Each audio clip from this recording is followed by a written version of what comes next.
America. কে করেছে?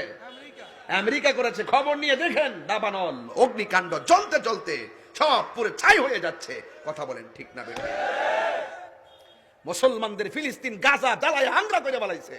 আল্লাহ বলছে তোরা গ্রেনেড হামলা দিয়ে মুসলমানদেরকে জ্বালিয়ে দিয়েছিস। দেখ ইন্না বাতশ রব্বিকাল শাদীদ, আমি আল্লাহর ধরা কত শক্ত। ফায়ার সার্ভিস উদ্ধার কর্মীরা দৌড়ে পালিয়ে যাচ্ছে, হেলিকপ্টার দিয়ে পানি দেওয়া হচ্ছে, রাসায়নিক কেমিক্যাল দেওয়া হচ্ছে, কোনোভাবেই আগুনকে নিয়ন্ত্রণ করা যাচ্ছে না। আল্লাহ ছাড় দেয় কিন্তু ছেড়ে দেয় না। আমি আমি তাহলে অহংকার কিসের? অহংকার কিসের?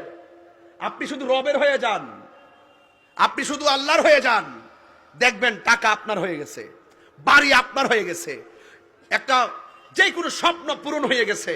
মনে মনে স্বপ্ন দেখেন, আমি স্বপ্ন দেখতেছি আল্লাহ অনেক টাকার মালিক হলে, কেউ তো স্বপ্ন দেখে আমি অনেক টাকার মালিক হলে 10 তলা একটা বিল্ডিং করব। আবার কেউ কেউ রাত্রে শুয়া শুয়া চোখের পানি এদিকে ফেলায় ফেলায় কান্দা কয়, আল্লাহ যদি তুমি আমার টাকা দাও, আমি আমার আম্মা আব্বাকে নিয়ে মক্কা মদিনায় যাব। এই চোখের পানির কারণে দেখবেন গোপনে তার চোখের পানি আল্লাহর দরবারে কবুল হয়ে যাবে, যে কোনো ভাবে সে মদিনায় চলে যাবে। তাহলে নিয়ত এমন একটা জিনিস, এই নিয়তটা অন্তর থেকে আসে। ইন্নামাল আমালু বিন্নিয়াত,